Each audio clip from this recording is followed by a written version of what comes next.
Ce soir, nous accueillons Charlotte Tonia. Donc, je vous fais une petite présentation rapide. Donc, Charlotte est avant tout spéléologue, hein, depuis sa plus tendre enfance.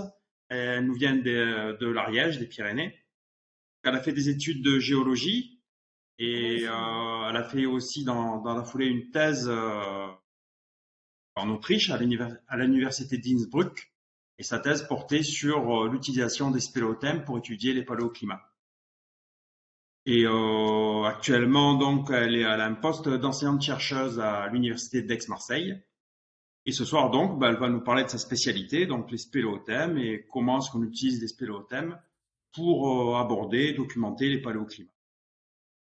Donc, je vous demanderai au cours de la conférence de couper vos micros.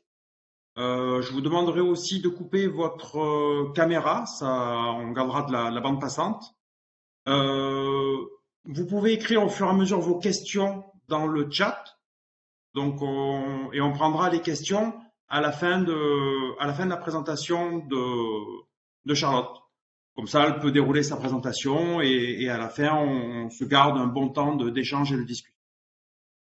Voilà, je vous souhaite une bonne conférence à tous et je laisse la parole à Charlotte. Oui, bonsoir, merci Alex pour l'introduction. Du coup, je vais vous présenter un petit peu mon domaine de spécialité, puis aussi j'espère que je vais vous donner envie peut-être de vous intéresser plus au paléoclimat et aux spéléothèmes, parce on les voit plus que très souvent sous terre.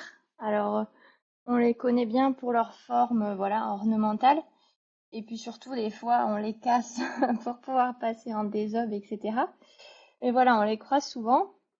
Et ils prennent toutes sortes de formes et surtout, en fait, ils contiennent plein d'informations sur notre environnement et sur notre climat. Ils sont bien préservés à l'intérieur des grottes de l'érosion externe. Du coup, le mot spéléothème, c'est un peu un mot chapeau. Est-ce que vous m'entendez bien? Je vois que j'ai pas une super connexion. Juste, tu peux me confirmer le son, Alex? De mon côté, je t'entends très bien, pas de souci. Ok, pas de décalage. Super. Alors, juste, j'ai pas mes slides qui bougent. Ok, c'est bon. Du coup, spéléothème, je disais, c'est un espèce de mot chapeau qui est dérivé du grec et qui veut dire dépôt souterrain en fait. Donc tout ce qui est dépôt secondaire qu'on trouve sous terre. Donc ça englobe pas mal de choses. On va pas aujourd'hui détailler tous les types de spéléothèmes. On va seulement parler de ceux qui sont vraiment utiles pour les études paléoclimatiques. Donc avant de commencer, c'est mon plan pour la présentation. Une très très brève introduction sur la formation du karst et des grottes, puisque il y a d'autres spécialistes mieux placés que moi, mais donc juste voilà une petite mise en contexte. Puis après, on va s'intéresser à comment les spéléothèmes se forment, les types de spéléothèmes qui sont utiles pour les études climatiques, et puis surtout quels signaux climatiques et environnementaux ils enregistrent. Et après, on passera à quelques études de cas assez significatives.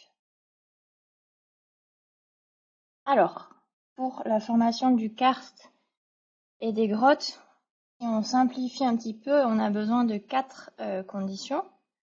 Donc tout d'abord une roche carbonatée, de l'eau qui a une propriété agressive, donc plutôt acide, une force motrice qui est un gradient hydraulique, c'est-à-dire une pente pour que l'eau s'écoule, et enfin il faut du temps, beaucoup de temps. Donc, on va dire que l'état initial d'un massif de roche carbonatée, il a une faible perméabilité. Il y a juste la perméabilité au sein de la roche, c'est-à-dire les pores de la roche. Et cette perméabilité, elle peut augmenter avec les fissures et les fractures qui sont liées au mouvement tectonique, qui va permettre à l'eau de se frayer un chemin. Donc, c'est cette perméabilité secondaire qui va être exploitée par l'infiltration de l'eau et qui va être élargie progressivement par dissolution. Au bout d'un certain temps, on va pouvoir pénétrer ces fissures, ces fractures. L'homme va pouvoir pénétrer ces fractures. Donc on va parler de grottes. Moi, ce qui m'intéresse dans la dissolution du karst, c'est que c'est une réaction qui est réversible. Donc en fait, on a dit qu'on avait besoin d'une eau qui était acide. L'eau, pour devenir acide, en fait, il suffit qu'elle soit en contact avec du CO2. Donc soit le CO2 atmosphérique, et surtout le CO2 qu'elle va puiser en traversant un sol. En fait, le CO2 contenu dans la quantité de CO2 contenue dans le sol, elle est beaucoup plus importante que celle de l'atmosphère. Donc si l'eau traverse un sol, elle va encore plus se charger en CO2 et elle aura un potentiel agressif plus fort. Donc l'eau qui réagit avec le CO2 va créer un acide carbonique qui va être capable en fait de dissoudre notre roche carbonatée. Donc on va former des ions du bicarbonate de calcium qui va être soluble avec l'eau. Donc ça c'est le processus de dissolution. Et puis ce qui va nous intéresser pour la formation du spéléothème, c'est quand cette eau va arriver dans un espace vide. Donc on va en reparler juste après. Là on parle juste tout d'abord de la dissolution pour la formation du karst. Donc on voit déjà ici qu'il y a un effet, il y a un contrôle, on va dire, bioclimatique sur la formation du karst, puis après sur les spéléothèmes. C'est-à-dire qu'il nous faut de l'eau, du CO2 et du temps. Enfin, la formation du karst, elle ne peut se faire que si on a un gradient hydraulique, c'est-à-dire une pente. Donc s'il n'y a pas d'infiltration, il n'y a pas de karstification. Voilà, c'était vraiment très rapide et condensé. C'est pas le sujet de la présentation. Moi, ce qui va m'intéresser, c'est la dernière temporalité du karst. On peut définir 3 temporalités. La première, c'est l'altération, donc le début de la formation du karst, la fantomisation, le primokarst, de l'ordre du million d'années. Puis après, le temps des réseaux, donc de la spéléogénèse, de l'organisation des conduits.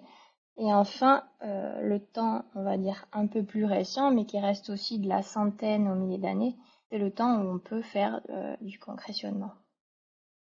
Donc je reprends en fait mon petit schéma précédent sur la formation des spéléothèmes. Donc on a vu qu'on avait besoin d'une eau avec une propriété acide. Elle obtient cette propriété principalement en traversant un sol chargé en CO2. Donc une fois qu'elle a dissous notre roche carbonatée, elle va transporter du bicarbonate et elle va arriver dans un conduit, dans une salle, peu importe. Mais en tout cas, elle va arriver dans un espace vide, dans une grotte. Et ce dont on va avoir besoin pour reprécipiter en fait ce carbonate, on va avoir besoin que la quantité de CO2 qui est contenue dans l'air, dans ce vide, soit inférieure à celle contenue dans l'eau. Généralement, c'est le cas parce que l'eau elle est très chargée en CO2 si elle a traversé un sol. Donc du coup, ce qui se passe, c'est que le CO2 préfère, et la majorité des molécules préfèrent toujours l'état le plus désorganisé, donc préfère passer à l'état gazeux. Donc quand on va avoir un dégazage du CO2 de notre eau chargée en carbonate, on va pouvoir précipiter de nouveau notre calcium de carbonate, donc le CaCO3. On le voit ici. Donc c'est l'accumulation de ces petites couches de carbonate avec le temps qui forment nos spéléothèmes, qui prennent différentes formes selon l'écoulement, que ce soit stalagmite, coulée, etc. Alors il y a plein d'autres types de spéléothèmes qu'on n'utilise pas forcément en paléoclimat, comme les excentriques, les fleurs de gypse, les perles des cavernes, etc. Parce qu'elles ont des modes de formation qui sont légèrement différents, puis surtout elles ont des structures internes qui sont compliquées à comprendre, à interpréter en termes de stratigraphie. Du coup, j'espère que vous n'êtes pas déçus que je détaille tous les types de spéléothèmes qui existent, mais en tout cas, je vous renvoie en anglais à ce super livre qui est un peu la bible des différents minéraux des spéléothèmes qu'on trouve en grotte. Sinon, il y a un site internet qui est très sympa, je vous ai mis l'adresse en dessous, avec des photos et qui explique plus ou moins les modes de formation de tous ces spéléothèmes un peu moins communs, on va dire. Donc du coup, pour le climat, les paléoclimatologues, ils vont plutôt travailler avec les spéléothèmes en calcite et plutôt ceux qui se forment dans la zone vadose, donc pas sous l'eau. Et principalement, on va travailler avec les stalagmites et les coulées, et je vais vous expliquer pourquoi. C'est assez simple. Tout d'abord, c'est parce que la stratigraphie interne, donc là je vous ai mis une coupe d'une stalagmite. La stratigraphie interne, elle est assez simple à lire, c'est-à-dire qu'on voit plein de petites stries de croissance, donc à chaque fois on représente un dépôt, qui se superpositionnent les unes aux autres, et on devine facilement où est la couche la plus vieille, où est la couche la plus jeune. Donc en bas, on a le plus vieux, en haut, le plus jeune. Pour une stalactite, c'est moins évident parce que à l'intérieur, on a un canal. Donc on va avoir du plus vieux en haut du canal, du plus jeune en bas du canal, mais on va aussi avoir des excroissances latérales. Donc stratigraphiquement, c'est plus difficile de travailler avec une stalactite. Et pour les coulées, c'est pareil, ça ressemble aux stalagmites, c'est assez facile à interpréter. Donc c'est pour ça qu'on utilise principalement ces deux types de spéléothèmes en paléoclimat. C'est ceux dont on peut mieux lire la stratigraphie. Ils sont aussi plus solides que des petites concrétions type popcorn, etc. Et surtout, il y a plus de matériel parce qu'on va voir qu'il va falloir quand même un petit peu les charcuter, nos spéléothèmes, donc on va en extraire de la poudre, etc.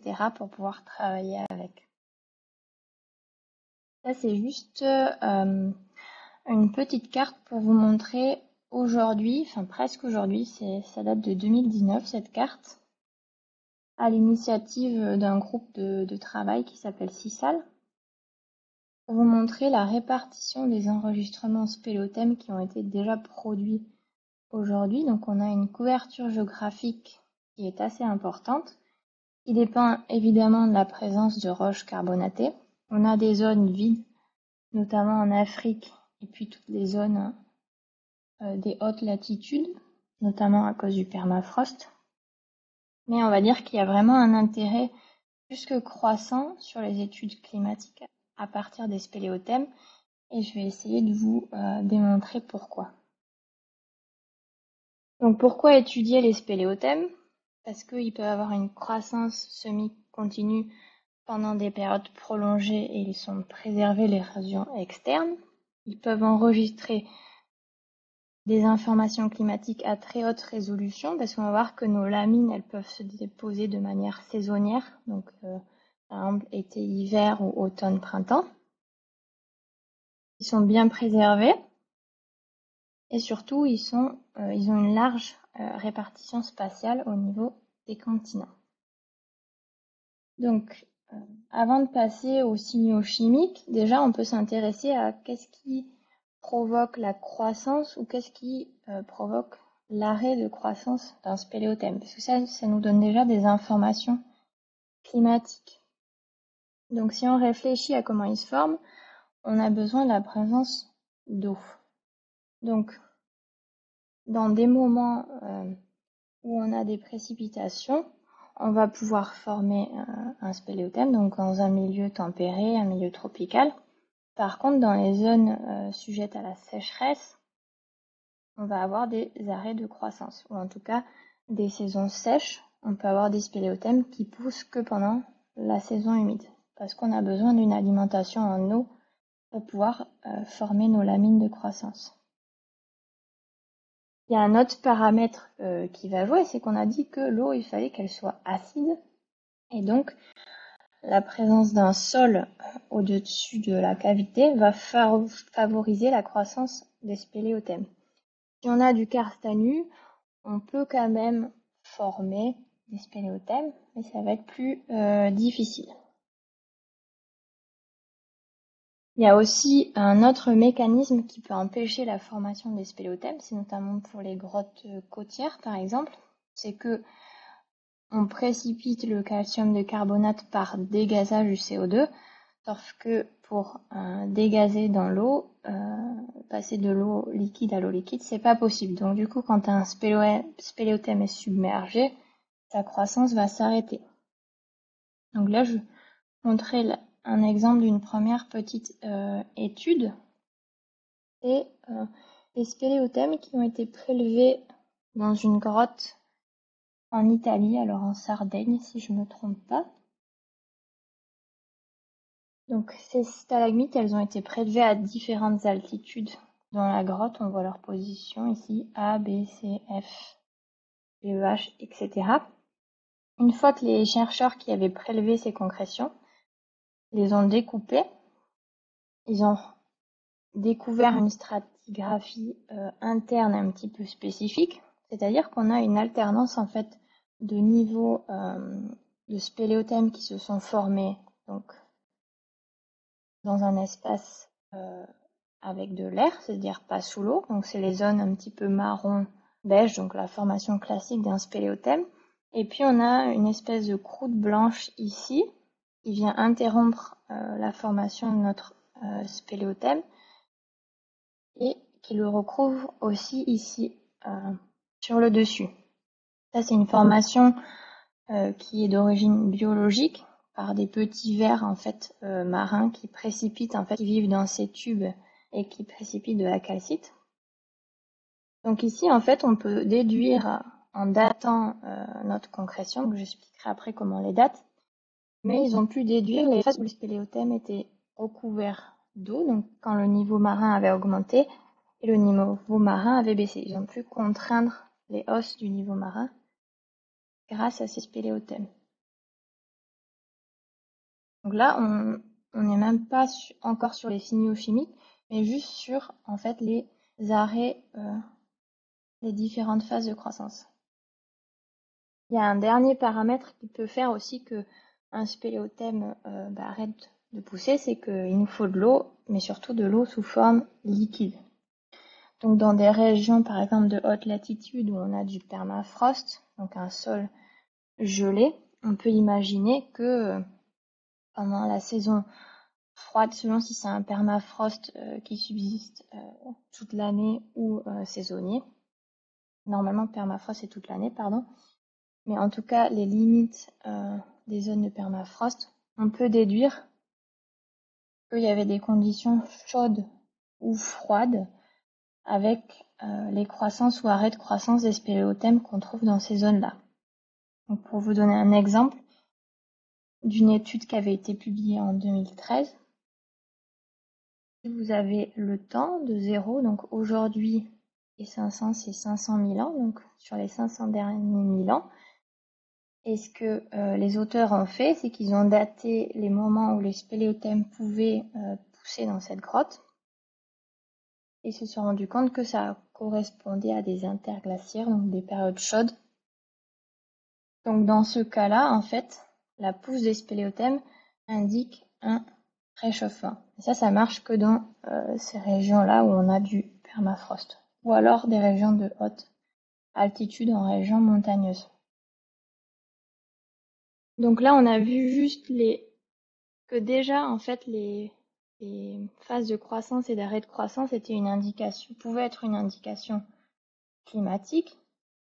Maintenant, si on veut faire plutôt des analyses chimiques, je vais vous introduire quelques techniques de prélèvement. Donc, évidemment, on peut ramasser ceux qui sont déjà cassés dans les grottes, soit naturellement par des séismes ou alors de manière anthropique par nous, les spéléologues.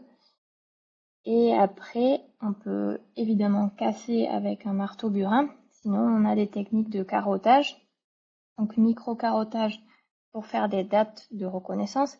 Parce qu'évidemment, quand on rentre dans une grotte, si on s'intéresse à une période de temps particulière, on ne connaît pas l'âge des spéléothèmes présents dans la grotte. Donc, on peut faire des micro-carottages pour avoir juste suffisamment assez de matériel pour dater et revenir prélever le spéléothème s'il tombe dans la période temporelle qui nous intéresse. Sinon, on peut faire des carottes, on va dire, plus larges, pour tout ce qui est coulé stalagmitique. Alors une fois qu'on a récupéré notre spéléothème, on le ramène au laboratoire, on en fait quoi? Donc quand je disais qu'on va le charcuter, c'est que on va lui faire subir pas mal de choses, c'est qu'on va d'abord le découper. Généralement, on essaye de faire une tranche dans l'axe vertical et le plus proche du centre possible. Donc à droite, vous avez l'exemple d'une tranche, on a mis juste de la lumière derrière. Comme ça met bien en évidence les différentes couches successives qui se superposent.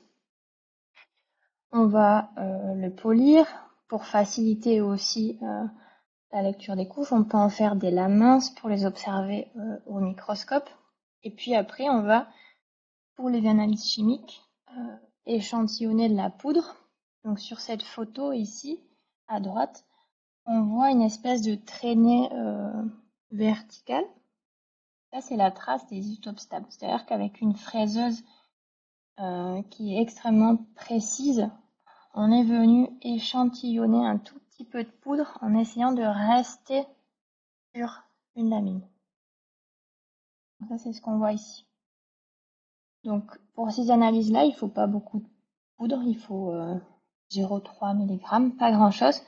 Par contre, pour les datations uranium-thorium, on a besoin de plus de matériel parce que l'uranium qui va nous servir à dater notre concrétion, et puis je vais détailler un peu plus après, il est présent en toute petite quantité. Donc il nous faut plus de poudre pour ce type d'analyse.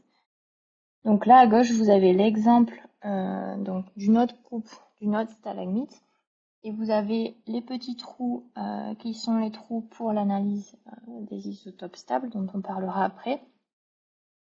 Et vous avez les trous qui sont plus gros, qui sont les trous qu'on a fait pour les analyses d'uranium-thorium, donc pour la datation.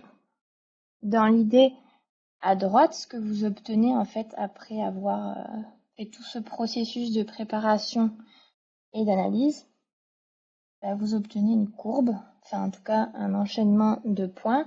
Chaque point correspond à votre lieu d'échantillonnage et vous avez une courbe de variation d'un signal chimique, dont on parlera aussi après. Donc voilà comment on transforme un petit peu un spéléothème pour extraire un signal. Donc il y a pas mal de préparation en amont. Alors on va commencer avec leur datation du coup. Il y a différentes manières de dater les spéléothèmes et il y en a des plus communes que d'autres. Donc on peut s'amuser à compter les lamines, donc les stries de croissance, qui sont annuelles ou saisonnières. Ça c'est possible si on a un point d'ancrage, c'est-à-dire si on sait que le haut de la stalagmite est moderne par exemple, on sait que soit on a des couplets de lamines plus claires, plus foncées qui représentent une année, soit on va utiliser une date UTH et on va compter les lamines entre les dates. C'est aussi une possibilité.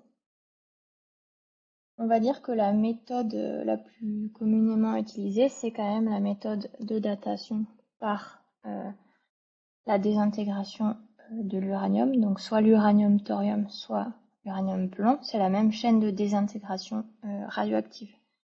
Il y a quelques cas de datation par carbone 14. Le problème du carbone 14, c'est que on peut remonter, on est limité dans le temps, on peut remonter jusqu'à 55 000 ans dans le meilleur des cas. L'uranium-thorium, c'est 650 000 ans, la limite de datation. Et l'uranium-plomb, c'est presque illimité, c'est-à-dire que ça correspond presque à l'âge de la Terre, donc 4,5 milliards d'années. Donc pour pouvoir faire la datation uranium-thorium, il y a un gros traitement chimique de la poudre, puisqu'on extrait de la poudre en essayant de rester dans nos lamines. Et ce qu'on veut récupérer, c'est que l'uranium qui est présent en toute petite quantité. Donc en fait, par un traitement avec des acides, etc., on essaye de dissoudre et d'enlever tous les autres éléments qui pourraient gêner nos analyses. Et après tout ça, c'est analysé par spectrométrie de masse. Donc juste pour revenir sur comment ça marche, l'uranium c'est un élément qui est radioactif, naturel, qui est présent dans la nature à peu près partout et surtout l'uranium, c'est un élément qui est soluble. C'est-à-dire qu'on en retrouve toujours des petites, toutes petites quantités dans l'eau, n'importe quelle eau, même dans l'eau que vous buvez par exemple, il y en a un tout petit peu. Donc naturellement, il est radioactif, c'est-à-dire qu'avec le temps, il va perdre des particules. En fait, la radioactivité, c'est l'éjection de certaines particules. Donc avec le temps, quand il va perdre ces petites particules, sa masse du coup va diminuer puisqu'il perd certaines particules. Donc avec le temps, on va passer à l'uranium masse 234, puis le thorium 230 et on finira par le plomb. Et ça, c'est une fonction du temps. Cette fonction, elle est connue et pour calculer l'âge, en fait, on utilise une loi de décroissance radioactive. Je ne vais pas rentrer trop dans les détails. Il faut juste dire que c'est un chronomètre. Donc en fait, il va arriver dans notre spéléothème avec l'eau. Quand il va arriver sur le spéléothème, l'ion uranyle, il est tout petit, donc il va être emprisonné dans les mailles cristallines de notre spéléothème. Au moment où on l'emprisonne, c'est comme si on appuyait sur un chronomètre.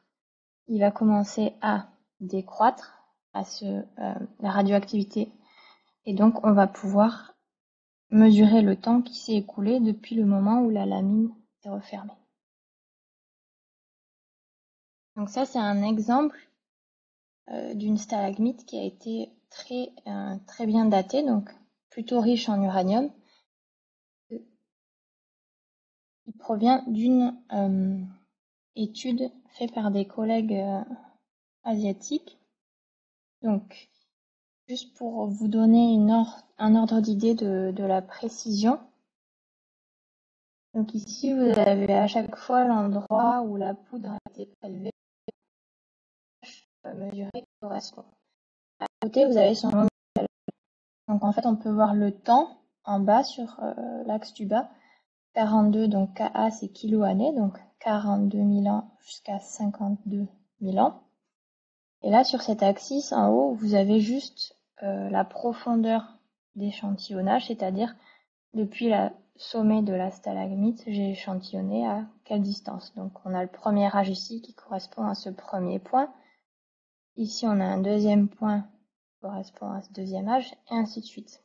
Donc on voit que la stalagmite, elle a grandi à peu près de manière linéaire. Il y a eu quelques changements de taux de croissance ici, mais par rapport à toutes les autres archives et toutes les autres méthodes de datation, c'est la plus précise qui existe. Vous voyez la précision, on est à 50 290 ans, plus ou moins 170 ans. Donc c'est très précis.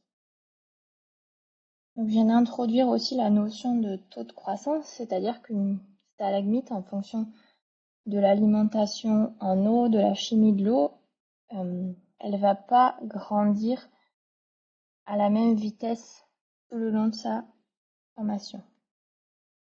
Donc c'est pour vous donner un exemple ici que vous avez deux stalagmites.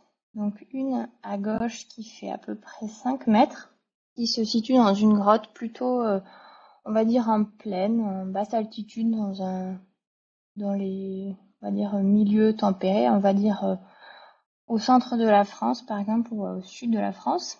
Et vous en avez une autre qui est plus petite, qui fait 35 cm. Et celle-là, on va dire que c'est une stalagmite alpine, donc qui se forme dans un gouffre de haute altitude. Ce qui est hyper surprenant, c'est que la taille ne compte pas, c'est-à-dire qu'elles couvrent toutes les deux la même période de temps, donc 11 000 ans chacune.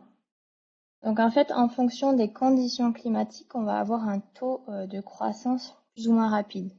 Donc là, juste pour vous donner des ordres d'idées, en Europe centrale, en période interglaciaire, donc période chaude comme aujourd'hui, on va avoir des taux de croissance entre 50 et 300 microns par an, qui fait du 50 à 300 mm tous les 1000 ans. Pour les périodes glaciaires ou pour les spéléothèmes de haute altitude dans des grottes froides, ce taux de croissance il est réduit, c'est-à-dire en dessous de 40 microns par an. Et après, pour d'autres types de calcite, par exemple la calcite qui se forme dans l'eau, comme la calcite, par exemple, qu'on pourrait retrouver au fond d'un gouffre, qui est encore plus lente. Donc voilà l'âge des deux stalagmites qui couvrait 11 200 ans et la plus petite 11 000 ans. Donc quasiment la même période de temps enregistrée, mais pas du tout la même vitesse de croissance. Alors, maintenant comme on a vu qu'on pouvait les dater, qu'est-ce qu'ils enregistrent? Donc au-delà des arrêts des phases de croissance, qu'est-ce qu'ils enregistrent de manière chimique en fait? Si on réfléchit à notre grotte, mais surtout à tout l'environnement qui l'entoure, il y a plein de paramètres en fait qui vont pouvoir laisser une trace chimique, que ce soit l'eau, la végétation, etc. Donc je vais commencer avec l'eau, puisque c'est quand même un des ingrédients principaux à la pousse d'un spéléothème. Donc pour l'eau, ce qu'on peut mesurer, c'est les isotopes de l'oxygène. Alors je vais introduire le concept d'isotope, mais vous en avez peut-être déjà entendu parler. Donc un isotope, ce sont des atomes qui possèdent le même nombre d'électrons et aussi de protons pour rester neutres. Par contre, ils ont un nombre de neutrons différent. Donc en fait, pour simplifier, c'est le même élément, par exemple l'oxygène ici, mais qui a une masse différente. On va dire que pour l'oxygène, dans la nature, on va trouver principalement de l'oxygène avec une masse 16, c'est celui qui est présenté dans le tableau périodique des éléments. Donc 99,7% de l'oxygène qu'on trouve dans notre environnement a une masse 16. Mais il va y avoir aussi de l'oxygène avec une masse 18, on en trouve 0,2%. Et en fait, l'oxygène a plein d'isotopes, je crois une vingtaine. Mais ici, on va s'intéresser aux deux plus abondants. Donc en fait, par exemple, toute masse d'eau aura une signature chimique. Parce que je parle de masse d'eau parce que l'eau, c'est H. Donc c'est 2 molécules d'hydrogène, une molécule d'oxygène. Donc toute masse d'eau aura une signature chimique isotopique différente en fonction en fait de la source dont elle s'est évaporée, donc de quel océan elle s'est évaporée, de quelle mer, et surtout de son trajet jusqu'à qu'elle atteigne notre grotte. Donc le nombre de fois où elle se sera évaporée et reprécipitée. On va parler de phénomène de fractionnement isotopique parce que comme un isotope, c'est un élément qui est présent avec une masse différente dans la nature, dû au fait de différence de masse, en fait, il va se comporter différemment. C'est-à-dire que quand on va évaporer de l'eau, c'est le plus léger qui va s'évaporer préférentiellement, et le plus lourd qui va rester dans la phase liquide. Mais on va toujours quand même en évaporer un petit peu des deux. Mais on va commencer à fractionner nos réservoirs. Et puis notre nuage, il va se déplacer, il va pleuvoir. Qu'est-ce qu'on va pleuvoir? On va pleuvoir préférentiellement les plus lourds, évidemment. Donc plus on va se déplacer loin de notre source, plus le ratio entre les légers et les lourds, il va changer. Et nous, on peut retracer ça dans les spéléothèmes. Donc on va pouvoir avoir un signal de source ou d'origine des précipitations, ou alors de quantité de précipitation aussi. Donc ça, c'est pour les isotopes de l'oxygène. Il y a aussi les isotopes du carbone. C'est la même idée. C'est-à-dire que la nature, on va dire que c'est le carbone 12 léger et le plus abondant. Et c'est aussi celui-là que la végétation ou la biomasse va préférer utiliser pour construire son squelette, entre guillemets. Donc en fait, quand on va avoir une végétation et un sol actif au-dessus de notre grotte, la végétation va garder le carbone léger et dans notre stalagmite, on va retrouver plus de carbone lourd. Donc il existe plein d'autres isotopes dans la nature. Moi, je vous ai introduit ces deux-là parce que c'est les analyses qui sont le plus fréquemment faites dans les spéléothèmes. Il y a aussi des éléments qu'on dit traces, donc qui sont présents en toute petite quantité. On a vu donc l'uranium. Mais il peut y avoir d'autres éléments comme le soufre, qui est émis par l'activité volcanique par exemple.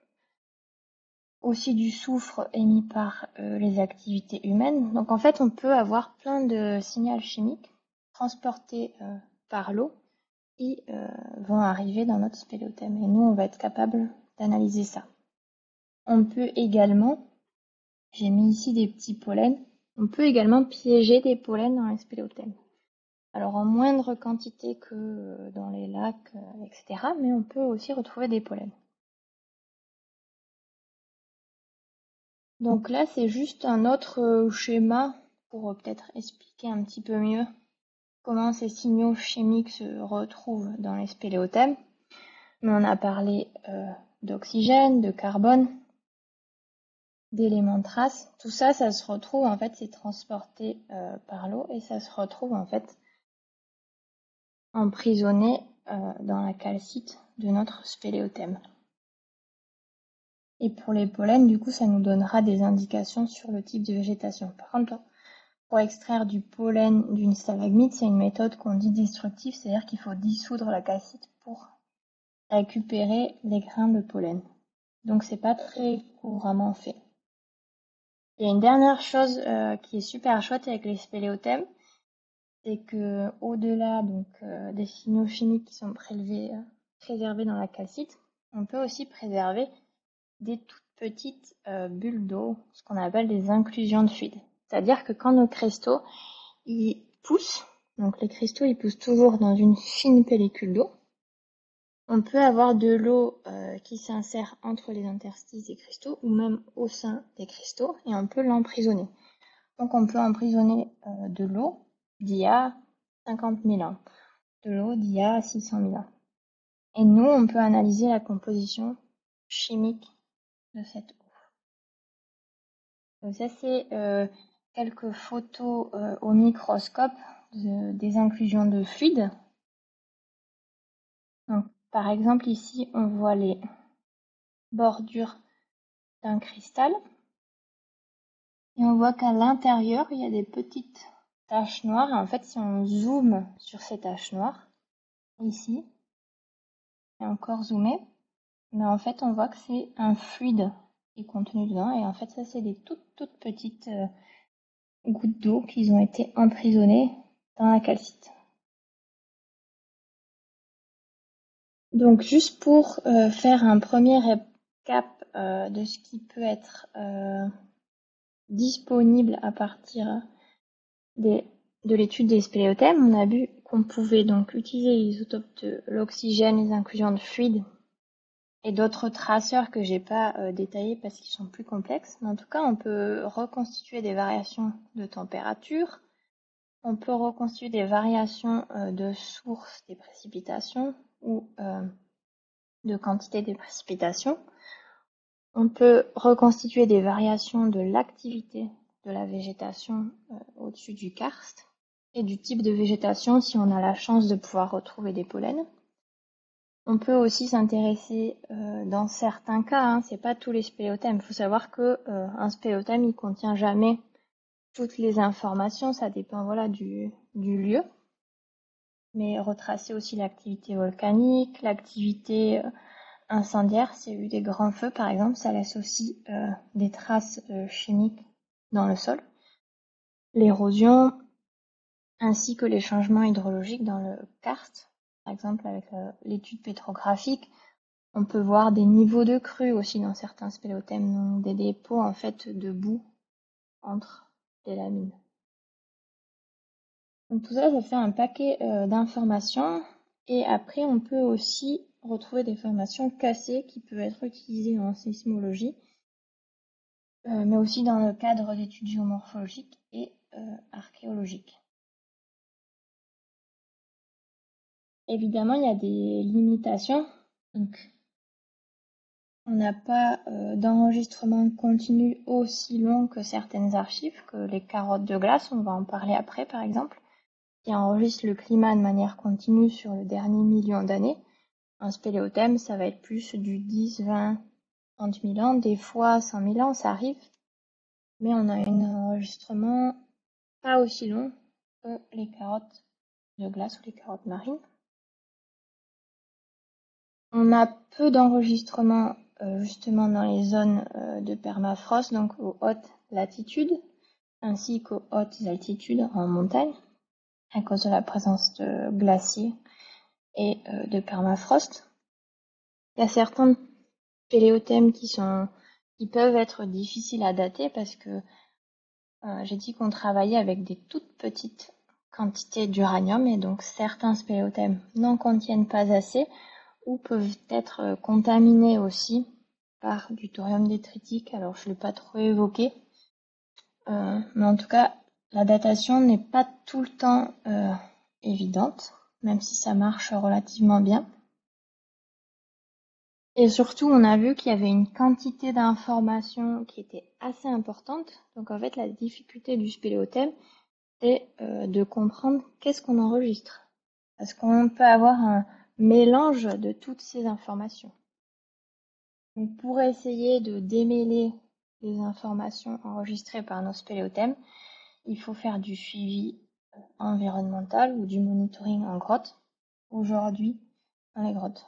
C'est-à-dire qu'il faut aller prélever de l'eau, de la calcite moderne, passer par exemple des capteurs de température, de CO2 à l'intérieur, à l'extérieur de la grotte, et déjà aujourd'hui essayer de comprendre les relations entre la calcite moderne, la température, le signal chimique de l'eau.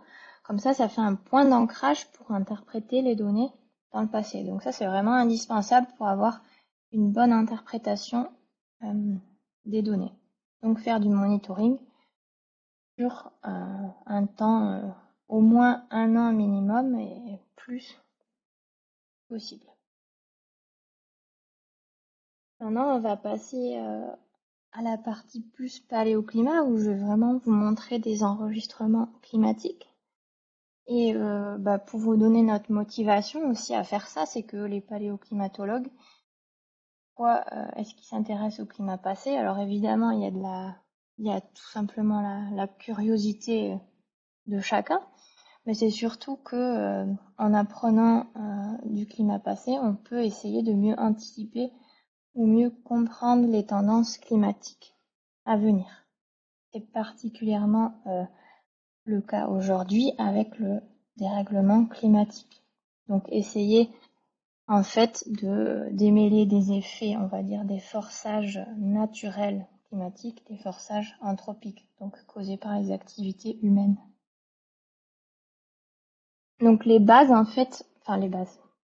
On va dire que la notion souvent introduite en paléoclimatologie, et vous avez peut-être sûrement déjà entendu parler de ça, ce sont les cycles de Milankovitch. Milankovitch, c'est un scientifique serbe qui a décrit les variations des paramètres orbitaux pour la première fois. Donc, l'idée, c'est que le climat, il est régi par des forçages qu'on a dit externes, et ces forçages, en fait, sont orbitaux. Donc, c'est-à-dire, on parle de différents paramètres. Par exemple, l'excentricité, ça va être la forme de la trajectoire de la Terre autour du Soleil. C'est-à-dire qu'elle peut être plus en forme de sphère ou parfois en forme d'ellipse. Donc vous imaginez bien que quand on est sous une forme un peu plus type ellipse, on a des moments où on va être plus proche du Soleil et d'autres où on va en être plus loin. Donc ça va déjà changer, en tout cas forcer des changements climatiques. Après, il y a les variations de l'obliquité. Donc les variations de l'obliquité, c'est variation de l'inclinaison de l'axe de rotation de la Terre. Et enfin, il y a la précession. La précession, c'est les variations de, en fait, de la rotation de l'axe, pas de l'axe de rotation, mais la manière dont l'axe va tourner sur lui-même, un peu comme une toupie. Des fois, la toupie à haute vitesse, elle reste assez droite, et puis après, quand elle a ralenti, elle va commencer à bouger un petit peu. Donc, c'est les variations, en fait, de cette rotation. On a observé que ces cycles, ils se répétaient. Donc pour l'excentricité, tous les 100 000 ans à peu près, l'obliquité 40 000 ans, et pour la précession, tous les 20 000 ans environ. Maintenant, on va passer, donc avant de lier cette information-là avec celle-ci, je vais vous présenter un enregistrement qui est à la fois issu des carottes de glace en Antarctique et des carottes marines. Donc, sur le graphique, c'est pour introduire les phases glaciaires et interglaciaires. Bon, je pense que vous avez sûrement déjà vu ça, mais ça fait pas de mal d'y rappeler. Donc, on a le temps en bas, donc de 0 aujourd'hui à 600 000 ans avant aujourd'hui. En bleu, vous avez la courbe des variations du niveau de la mer. Donc 0, c'est le niveau actuel. Et on descend donc à moins 100 en dessous du niveau actuel. Puis on a ces variations. Après, au-dessus, en rouge, vous avez les variations de ce qu'on appelle le deutérium. C'est un proxy pour la température de l'air. Donc on peut dire que ce sont les variations de la température de l'air. Pareil avec les valeurs aujourd'hui ici et qui ont varié dans le passé. Donc chaud vers le plus froid. Et enfin, au-dessus, on a les concentrations de gaz à effet de serre. Donc ici, un des gaz à effet de serre, le CO2, a été reconstruit à partir des bulles d'air piégées dans les carottes de glace. Et on a ces variations. Ce qu'on voit, c'est que les moments où on a un niveau de la mer qui est élevé, une température de l'air élevée et une forte concentration de gaz à effet de serre, ces moments, ils sont corrélés. Les courbes, elles sont corrélées. Donc en fait, ces moments-là, c'est les interglaciaires, donc les périodes chaudes. Et entre, on a des phases où on a moins de gaz à effet de serre, il fait plus froid et le niveau marin est plus bas, puisque l'eau sous forme liquide s'est solidifiée au niveau des calottes de glace. Donc ça, c'est les phases glaciaires. Donc du coup, on a une alternance de phases glaciaires, interglaciaires, et en fait, ces alternances sont dues au changement des paramètres orbitaux.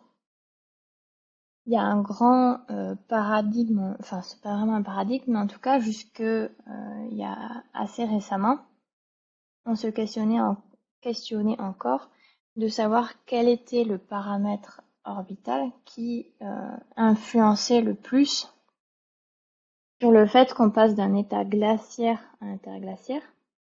Donc ce changement-là aussi, quand on passe d'un climat froid à un climat chaud, il est assez abrupt ici. Donc on voit quand on rentre dans la période chaude, on voit qu'on a quelque chose qui est assez abrupt. On appelle ça une terminaison. Par contre, la sortie est un petit peu moins abrupte, le refroidissement.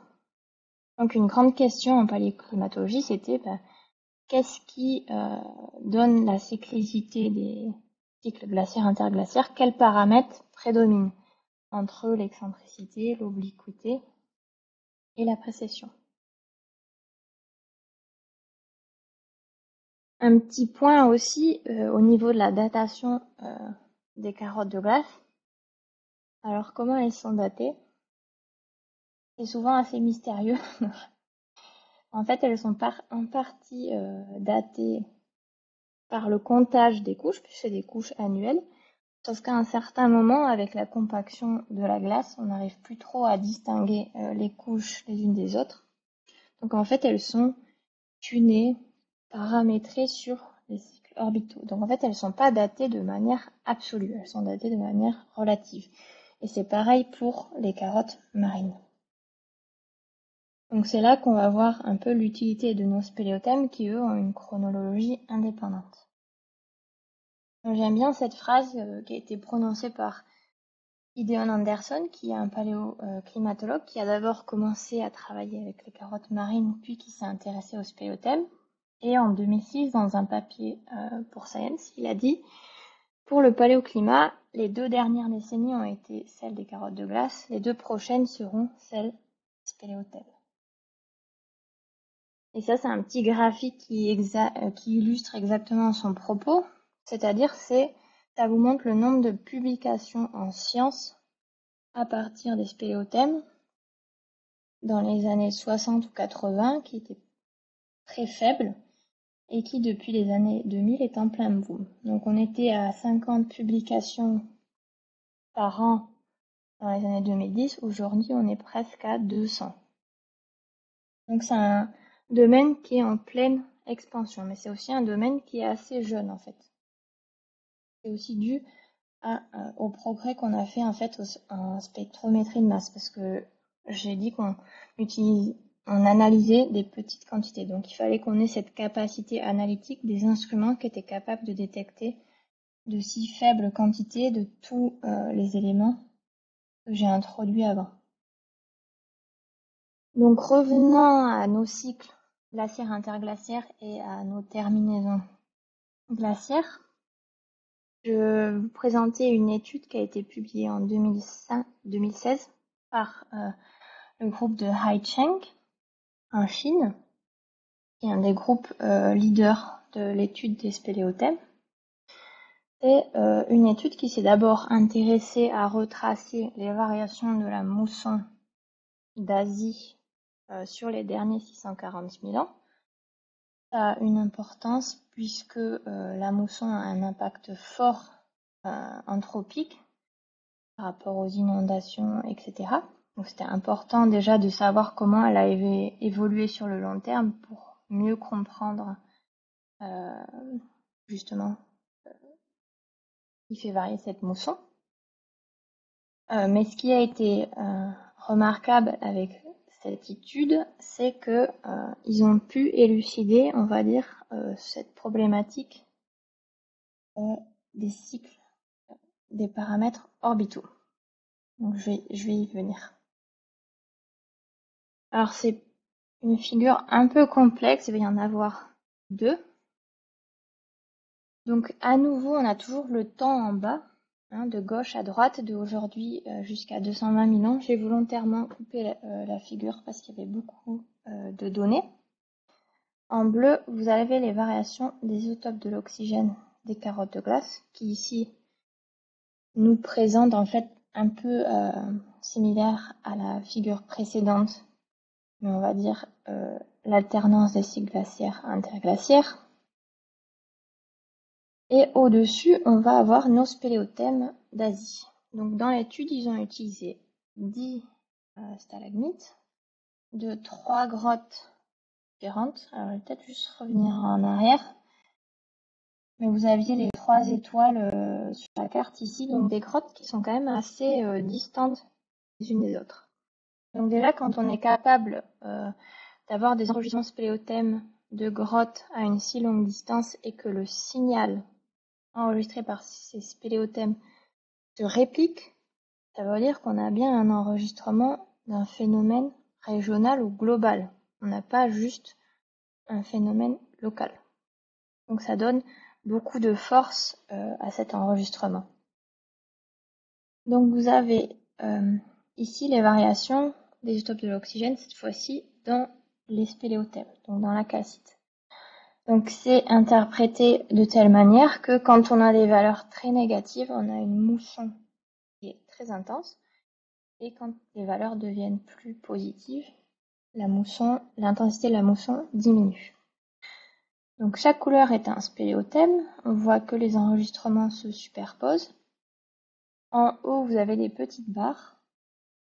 Ça, ce sont les dates uranium-thorium. Donc c'est un enregistrement qui est très bien daté par rapport à une carotte de glace qui est très mal datée. C'est-à-dire que si ici on voulait avoir l'incertitude de l'âge, là on est à plus ou moins 500 ans, ici on serait à plus ou moins 6000 ans. Donc c'est beaucoup plus précis. Et surtout ça c'est paramétré sur les cycles orbitaux. Donc c'est pas une datation absolue. Donc ça c'est l'enregistrement qu'ils ont produit.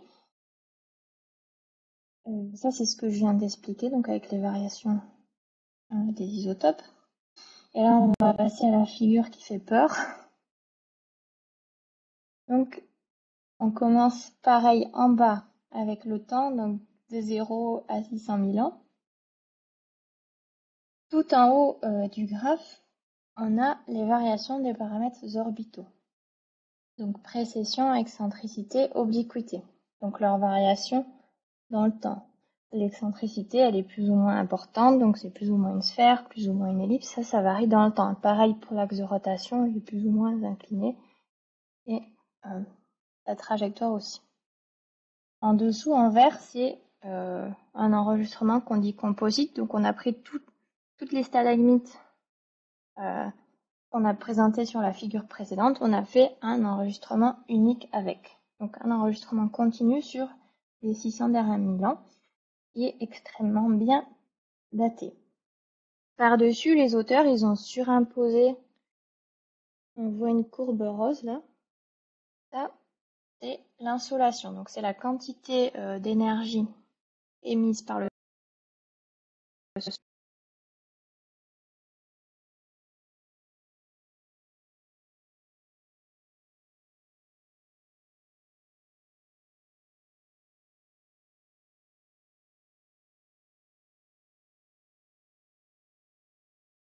Je crois qu'on a perdu Charlotte.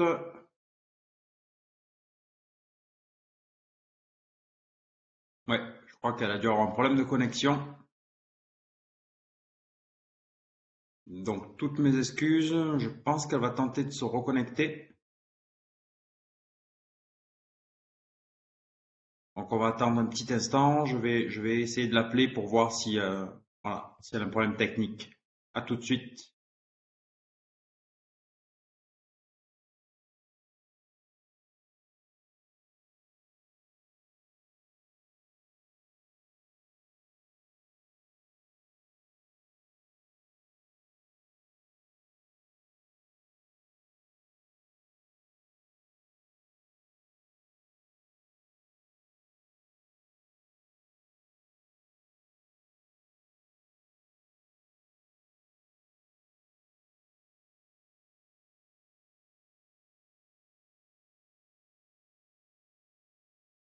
C'est moi qui ai été déconnectée ou vous, je sais pas. Est-ce que vous m'entendez? Oui, on t'entend, Charlotte. Enfin, moi, je t'entends bien. Tout le monde est resté connecté. Je pensais toi qui as un problème de connexion. Ok, bah mince. En plus, j'avais presque fini, il restait même pas 10 minutes. Du coup, tu dois pouvoir repartager ta présentation. Ouais, désolée. Tant j'ai rien fait avec ma connexion. Oh non, mais ça arrive. Mais c'est pour l'enregistrement, du coup, peut-être que tu vas devoir le redémarrer, je sais pas comment ça marche. Non, il est toujours en cours. Ok, ben désolée, j'ai presque fini. Là, c'est un peu dense, mais promis, c'est bientôt terminé. Du coup, j'étais en train de parler de l'insolation. Alors, attends, moi, je Donc, vois pas ta présentation. ah, ok, alors. Ah oui, effectivement. Là, c'est mieux. Ça arrive. Voilà, parfait. Ok, désolée, je reprends. Merci, on te laisse continuer. Ok, du coup, je m'étais arrêtée sur l'insolation, donc qui était la courbe rose qui était surimposée sur notre courbe spéléothème. Donc l'insolation qui est la quantité d'énergie qui est émise par le Soleil qui arrive jusqu'à notre planète. Enfin, tout en dessous, on a une courbe bleue qui est à nouveau les variations du niveau de la mer. Ça permet de nous repérer dans nos cycles glaciaires et interglaciaires. Alors, est-ce que la slide veut passer? Non.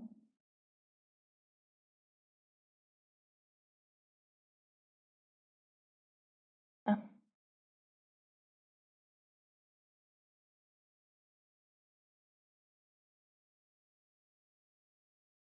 je vais y arriver, hein. Qu'est-ce qui se passe? Ah, voilà. Ok. Du coup, j'en reviens à cette problématique que j'avais introduite en paléoclimatologie, qui était que on cherchait à comprendre lequel des paramètres orbitaux ou lesquels régissaient ces alternances de cycles glaciaires interglaciaires Cependant, on ne pouvait pas tester ça avec les carottes marines ou carottes lacustres, puisque leur chronologie était basée justement sur les cycles orbitaux. Donc on avait besoin d'une archive qui enregistre sur une période assez longue, mais qui ait une chronologie indépendante. Donc ça, c'est ce que cette étude nous apporte.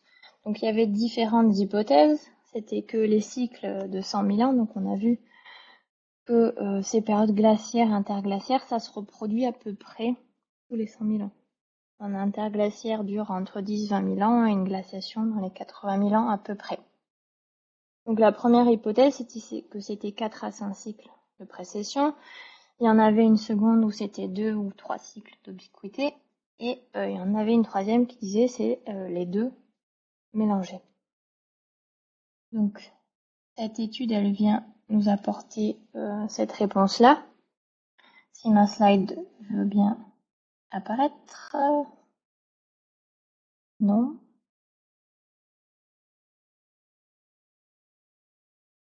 Je sais pas ce qui se passe avec le... Ah oui, voilà. Je reviens à la même figure. Je vous ai juste ce coup-ci entouré une ligne que j'avais pas décrite avant. Il vous montre que ici on a 5 cycles. Ces 5 cycles qui correspondent à des cycles ici en bleu de précession. Donc un cycle, c'est à chaque fois quand on a un minimum et un maximum. Donc il montre que pour chaque glaciaire interglaciaire, ici, donc ces périodicités de 100 000 ans, à chaque fois c'est soit 5 cycles de précession ou 4 cycles de précession. Donc c'est le paramètre le plus important qui dicte en fait ces basculements ou ces grands changements de conditions climatiques. Ils ont aussi remarqué qu'il y avait des terminaisons. Donc la terminaison, je vous ai expliqué que c'était quand on passait du glaciaire, donc du maximum de froid, presque au maximum de chaud de manière assez abrupte. Et des fois, on a des terminaisons qu'on dit qui ont mal fini, comme celle-ci par exemple, parce qu'on a un réchauffement et puis on a un refroidissement et de nouveau un réchauffement. Et ces terminaisons mal finies sont expliquées en fait par des pics dans l'insolation, donc des moments où on recevait plus d'énergie du soleil sur la planète. On voit ici que ça correspond bien à un maximum d'insolation. Donc ça a vraiment été une étude qui a marqué un tournant décisif en paléoclimatologie.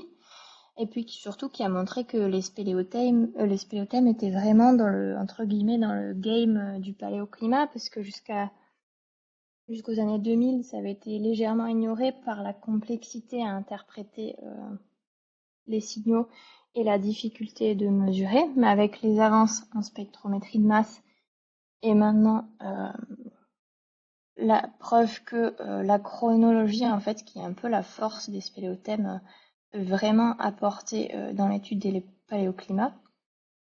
C'est ce que cette étude elle a apporté vraiment. Et c'est pour ça qu'on a une vraie explosion en fait de publications maintenant basées sur des spéléothèmes. C'était un petit peu le mauvais élève de la paléoclimatologie quoi, dans les années 80-90 parce que on se disait oh c'est dans les grottes, c'est trop compliqué, etc. Donc voilà, on va dire que maintenant c'est en pleine expansion. Et là, je voulais finir sur un cas d'étude un petit peu plus sympa. Alors, pas vraiment climatique, mais on utilise quand même des spéléothèmes pour avoir une contrainte chronologique. Je pense que vous connaissez sûrement tous.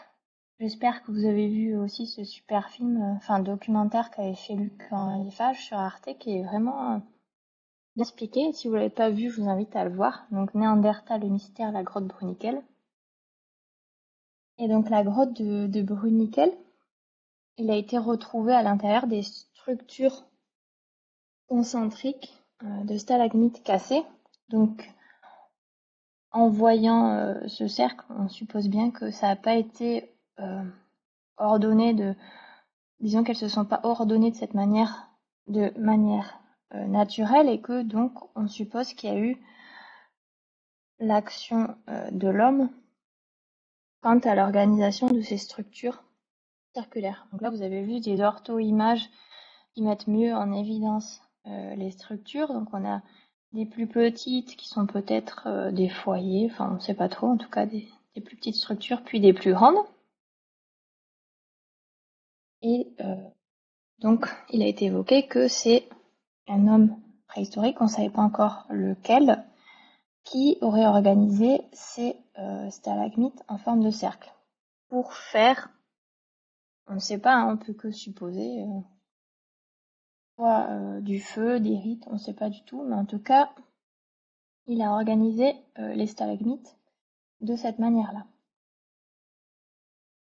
Donc là, on en revient en fait à le fait qu'on puisse très bien dater nos spéléothèmes. Donc cette étude qui a été publiée dans Nature, donc par Jacques Jobert notamment et Sophie Verheiden, ils ont pu dater en fait l'âge de la structure, parce que donc si on revient à la première image, on voit qu'on a des stalagmites cassées qui sont datables, mais ces stalagmites elles sont reprises dans une coulée. Là on le voit bien sur cette zone là de l'image. On a la stalagmite calée, puis il y a eu à nouveau un concrétionnement dessus, une coulée dessus. Donc ce que les scientifiques ont fait ici, c'est qu'ils ont fait des carottes dans les zones où il y avait à la fois cette nouvelle coulée et la stalagmite, et qu'ils ont daté la base de la coulée et la stalagmite. Et c'est super chouette parce qu'ils ont eu des données très cohérentes. Donc, pour la stalagmite, on a des âges qui vont de 270 à 177 000 ans. Donc 177 000 ans, c'est un âge, on va dire, minimal. Et après, ils ont daté la base de la coulée. C'est pareil, ça a été assez cohérent à chaque fois. Donc ils ont eu de la chance que la coulée se dépose de manière contemporaine sur l'ensemble de la structure et que l'âge des stalagmites qui est utilisé soit aussi assez proche de la coulée. Donc du coup, ils ont pu avoir un âge minimal et un âge maximal en fait du laps de temps qu'il y a eu entre la déposition de la stalagmite, le moment où elle est cassée et organisée en cercle, et le moment où on a de nouveau une coulée qui recouvre cette structure. Donc ça c'est juste une figure qui reprend ces informations-là. Et que à nouveau, hein, vous allez voir souvent dans les études de paléoclimat, on remet toujours ces courbes de variation, soit des gaz à effet de serre, soit des températures, mais qui marquent toujours nos cycles interglaciaires et glaciaires, donc de 0 à 500 000 ans, donc aujourd'hui en période chaude. Et là, ici en gris, on a le laps de temps pendant laquelle aurait pu avoir lieu la mise en place de ces structures. Puisqu'on a toutes les dates des stalagmites plus vieilles ici en bleu, et en rouge de la nouvelle couverture de calcite au-dessus. Donc il y a un âge qui est super fiable, c'est que cette structure elle a été mise en place il y a 176 000 ans, plus ou moins 2000 ans. Donc ça fait de cet édifice l'une des plus anciennes constructions bien datées connues réalisées par l'homme. Et puis surtout, elle a été retrouvée assez loin de l'entrée, à 336 mètres de l'entrée. Donc ça maîtrisait que l'homme à cette époque-là, donc c'était l'homme de Néandertal, maîtrisait déjà bien le milieu souterrain, ce qui peut être considéré comme une étape majeure dans la modernité humaine. Donc c'était ma dernière, avant-dernière slide. Je vais juste faire un petit bilan avant de terminer la conférence. Si la slide veut bien passer, comme d'habitude. Je sais pas ce qui se passe. Il est fatigué. Ça y est, c'est la fin. Voilà. Donc, un petit résumé. Donc, ce sont les stalagmites et les coulées qui sont le plus communément utilisés en paléoclimatologie. L'avantage des spéléothèmes par rapport à d'autres archives, c'est qu'elles ont une chronologie très précise et qu'on peut les dater de manière absolue. elles sont quand même assez bien réparties à la surface du globe. Donc, on peut avoir des enregistrements à peu près à toutes les latitudes. Et surtout, on peut obtenir des informations à très haute résolution, donc jusqu'à l'échelle saisonnière, sur des changements de précipitation, de température ou de végétation. Et enfin, on peut aussi utiliser pour d'autres types d'études, comme les variations du niveau de la mer, l'évolution du paysage, les historiques d'incendies, d'activités volcaniques. Donc ça, je ne l'ai pas présenté, mais ça fait partie aussi des choses possibles. Il peut y avoir un lien étroit avec l'archéologie, comme on l'a vu à Bruniquel.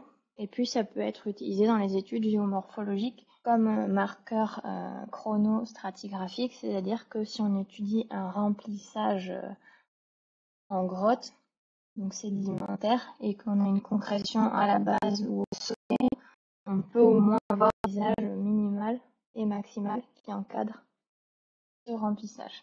Du coup, j'espère que je vous aurai convaincu de l'utilité des spéléothèmes et puis surtout de la quantité d'informations qui peuvent enfermer sur notre climat et notre environnement dans le passé.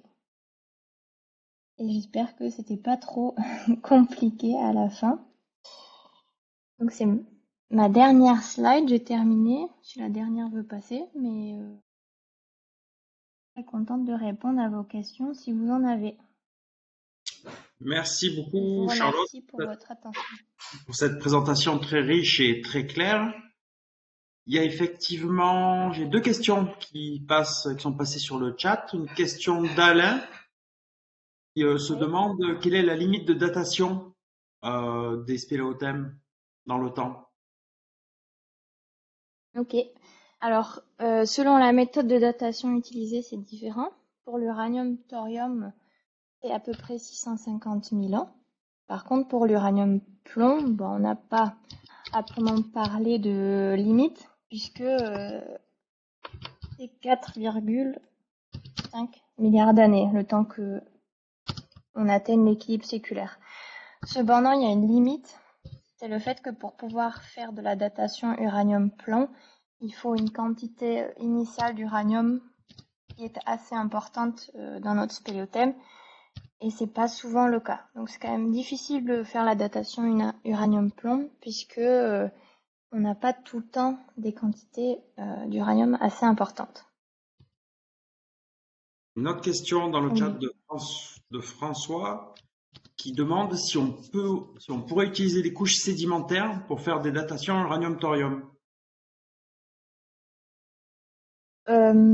Par couche sédimentaire, qu'est-ce que tu entends? Je veux dire le François, calcaire directement. François, si tu veux Direct. préciser ta question à l'oral, parler des argiles.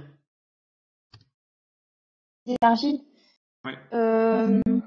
Alors le problème des argiles, notamment, c'est bon, ils sont pas datables par l'uranium-thorium malheureusement, et surtout en fait, les argiles contiennent beaucoup de thorium détritique, donc pas du thorium qui est produit par désintégration de l'uranium initial, donc thorium 230, mais contiennent du thorium 232 qui contamine en fait nos âges. Donc déjà, si on a de l'argile dans les spéléothèmes, ça complique la datation.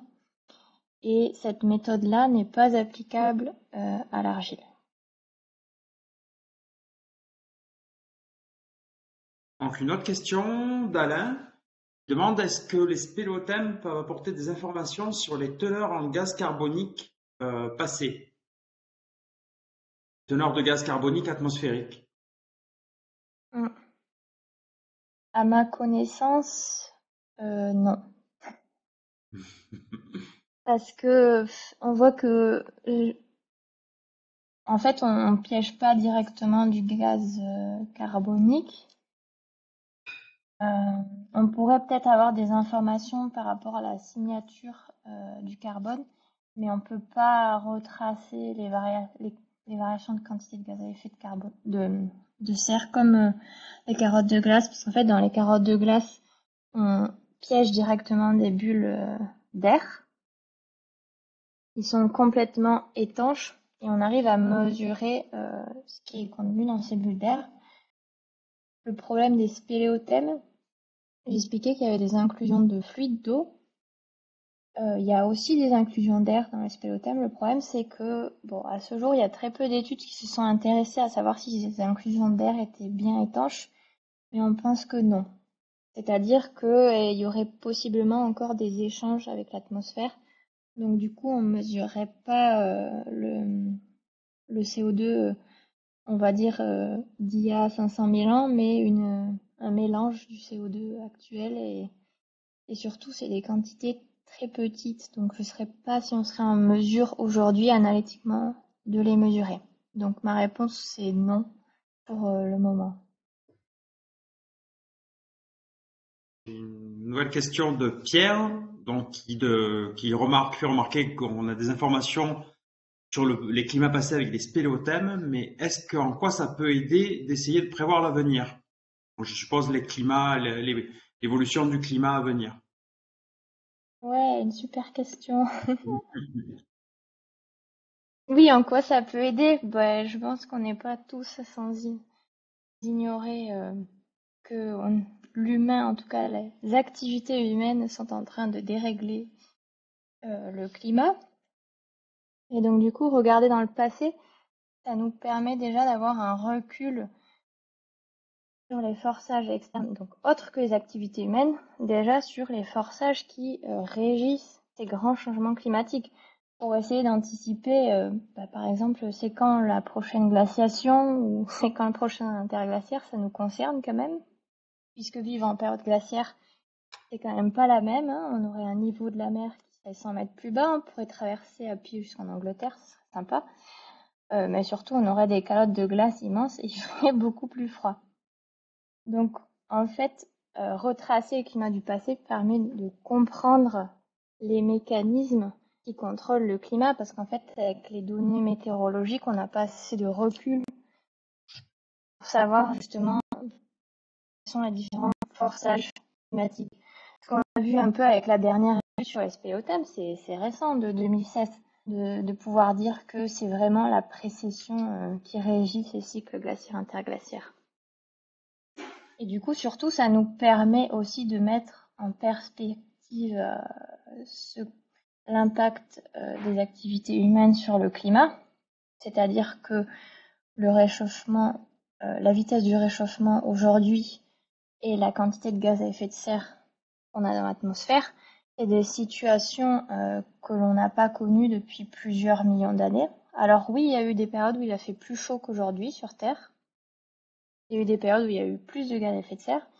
Mais c'était pas du tout la même végétation, et puis on n'était pas aussi nombreux. Donc en fait, ça permet aussi de remettre en perspective que ce que les activités humaines sont en train de causer, c'est au-delà des forçages naturels, et que c'est bien l'activité humaine qui cause ces dérèglements. Est-ce que ça répond un peu à ta question? Je peux élaborer un petit peu plus, je sais pas trop.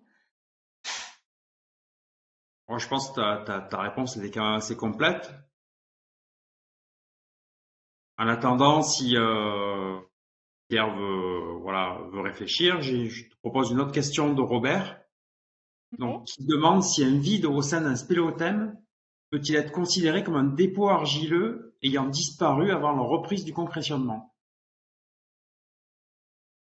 Alors ça peut arriver effectivement. Je vais pas montrer d'illustration de ça, mais quand je parlais de dépôt de crues, par exemple, donc on parle quand même d'une quantité d'argile assez importante, hein, pas juste un petit grain d'argile. Un petit grain d'argile, il serait englobé dans la calcite, mais pour des niveaux de crues, c'est-à-dire qu'on a notre spéléothème qui pousse, une crue, donc on dépose une certaine quantité d'argile, et puis une reprise du concrétionnement. Et parfois, on peut avoir un re-lessivage de ces argiles qui laisserait un espace un peu vide. Donc, soit qui créerait une cassure dans le spéléothème, et des fois, on voit qu'il n'y a qu'une partie qui est lessivée. Donc, effectivement, ça pourrait laisser une petite bande vide dans ton spéléothème. Et ça pourrait être potentiellement un marqueur un paléomarqueur d'une paléocrue.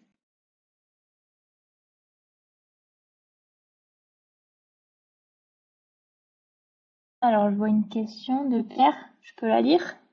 Oui, oui, vas-y. Dit, on peut en conclure que l'homme est responsable, mais difficile de dire que le niveau marin va remonter de 70 mètres et à quelle vitesse. Alors, j'aimerais bien savoir où tu as eu l'info des 70 mètres. Ça me paraît énorme, 70 mètres. Je suis pas sûre que Et même en fondant toute la glace au pôle, on puisse sinon, avoir sinon, une augmentation de 70 mètres. tu as une idée des variations du niveau marin entre deux interglaciaires? Il y a une variation typique du niveau marin? Alors, entre deux interglaciaires ou entre un glaciaire et un interglaciaire? Oui, pardon, une époque, un moment glaciaire et une époque sèche. Ok, ouais, bah environ 100 à 120 mètres. Donc en période glaciaire, le niveau serait 120 mètres plus bas au maximum du froid à peu près. Et je vois que Pierre a répondu, dit 70 mètres environ siphon de toutes les glaces. Alors t'as peut-être raison, je n'ai pas les chiffres exacts en tête. En tout cas, avant de tout faire fondre, on n'est quand même pas encore. Par contre, on peut attendre quand même une hausse du niveau marin dans les prochaines décennies de quelques mètres, mais pas de 70 mètres quand même. En tout cas, c'est suffisant pour avoir déjà observé les dégâts aujourd'hui et c'est suffisant pour pour imaginer les dégâts que ça pourrait causer toutes les villes côtières et tous les pays dont l'altitude est proche du niveau de la mer. Le Pays-Bas, le Bangladesh, etc. Même une hausse de 5 mètres, ça serait déjà assez catastrophique. Vous pensez qu'il y a des gros pôles de population en fait sur les côtes. Il y a une question de Laure aussi qui demande si tu as des références à conseiller pour aller plus loin. Oui, alors si j'arrive à passer à la slide, j'avais mis 3 livres. Je sais pas pourquoi les slides veulent plus passer là. Non, dans le mauvais sens. Voilà. Là, c'était vraiment purement téléthème. Alors, il y avait un premier livre qui est sorti il y a pas longtemps de Dominique Gentil. Et on va dire la personne en France qui est chercheur, directeur de recherche au CNRS, qui est une des personnes qui a le plus travaillé sur les spéléothèmes en France, qui a publié un livre qui s'appelle Spéléothèmes archives du climat. Donc c'est un très beau livre, euh, justement avec des belles photos, des beaux scans d'intérieur de spéléothèmes. Donc ça s'intéresse à la fois, lui ce qui lui plaisait c'était à la fois le côté esthétique, c'est vrai que c'est quand même très très joli à l'intérieur d'un spéléothème, mais il parle quand même du climat, donc c'est un livre à la fois où il y a un peu de vulgarisation, mais qui va quand même bien dans les détails. C'est un beau livre. Je veux une référence, alors c'est en anglais par contre, mais bon, la Bible de la science à partir des spéléothèmes, c'est celui-là, c'est Spéléothème Science from Process to Past Environments. C'est un livre qui a été publié en 2006, je crois, ou une réédition en 2012 peut-être, par Ian Fairchild et Andy Baker. Et on va lire la Bible, donc là il détaille vraiment tous les processus, les signaux chimiques, tout ce qui peut être enregistré dans les spéléothèmes. Donc celui-là il est vraiment incroyable. Et après j'avais remis celui dont j'avais parlé avant, et lui est plus une description des différents types de spéléothèmes. Donc si ça vous intéresse d'en savoir plus sur les autres types de concrétions, type comment ça se forme, une excentrique, un popcorn, un coralloïde, une canopée, un gourd, enfin voilà, tous ces autres types de spéléothèmes peut-être un peu moins communs, qu'ils soient en aragonite, en gypse, etc. Donc il y a celui-là qui est quand même pas mal détaillé. Après, j'ai pas mis les références des articles, je les avais mis en bas. J'ai pas fait de liste, mais je peux faire une liste d'articles scientifiques, donc publiés dans des revues, si ça l'intéresse. Bon, on pourra faire circuler cette liste de références sur la liste de la COSI. Deux autres questions. Une question de François qui demande si on peut exploiter des concrétions qui se retrouvent actuellement à l'air libre et demande si elles sont... Ouais, c'est une super question parce que en effet, bon, j'ai pas trop introduit ça parce que ça rajoutait à la complexité des signaux chimiques. Mais effectivement, un spéléothème peut être altéré chimiquement. Enfin, il peut subir de la diagénèse, par exemple. Donc, il peut être recristallisé. Donc, ça va reperturber nos signaux chimiques. Et en fait, dans le cas de la datation, on va dater la recristallisation et pas l'âge de dépôt du spéléothème. Et pour les signaux chimiques, bah, pareil, ils vont être pollués. Donc, effectivement, si ton spéléothème il se retrouve à l'extérieur, donc par exemple dans le cas d'un karst décapité, par exemple, ben, il a été exposé plus exposé en tout cas à l'érosion, donc il a plus de chances d'être altéré. Mais on retrouve quand même des spéléothèmes bien préservés dehors. Et en fait, pour vérifier ça, il faut faire des laminces, des observations pétrographiques, voir si tes cristaux, voilà, ont pas été, il n'y a pas eu de diagénèse, ils n'ont pas été recristallisés. Donc c'est une très très bonne question. En effet, dans certains cas, il peut y avoir des spéléothèmes qui sont pas exploitables à cause de ça. Et donc un pourcentage plus important à l'extérieur, puisque l'érosion est plus intense, on va dire. Nouvelle question de Robert qui demande comment expliquer que dans certaines concrétions, on n'a pas suffisamment d'uranium et de plomb et que du coup, on ne puisse pas les dater.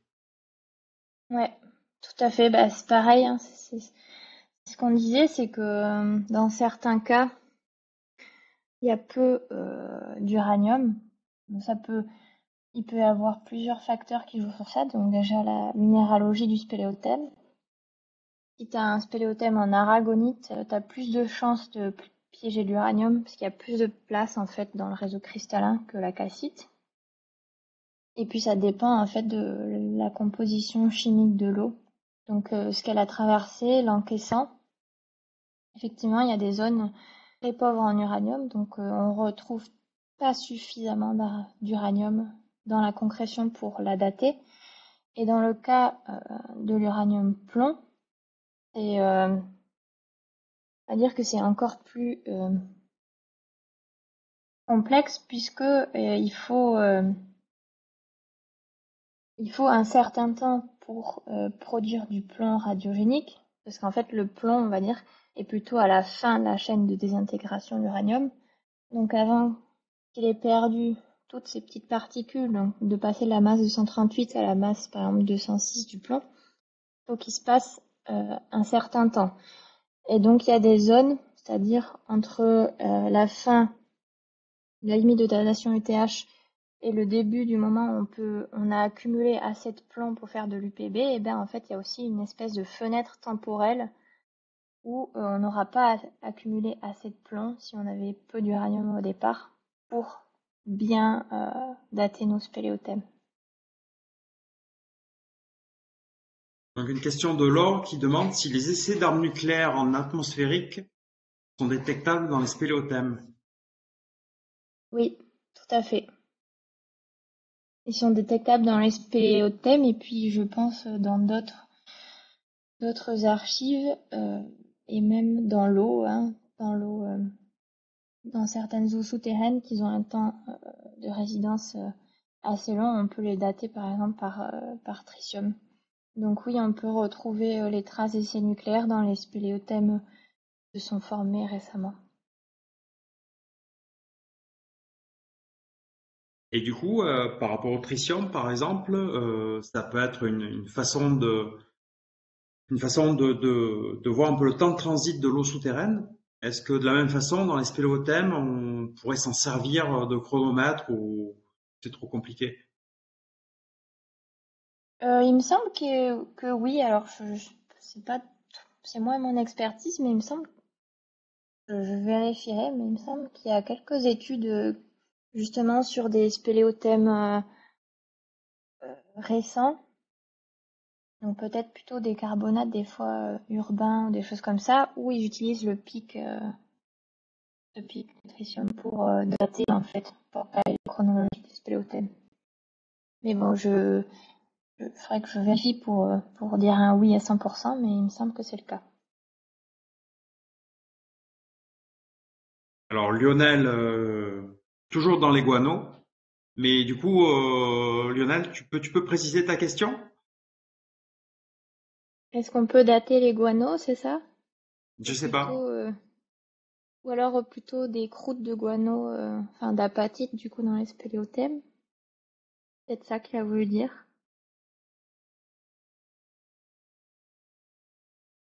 Ah, oui, ok.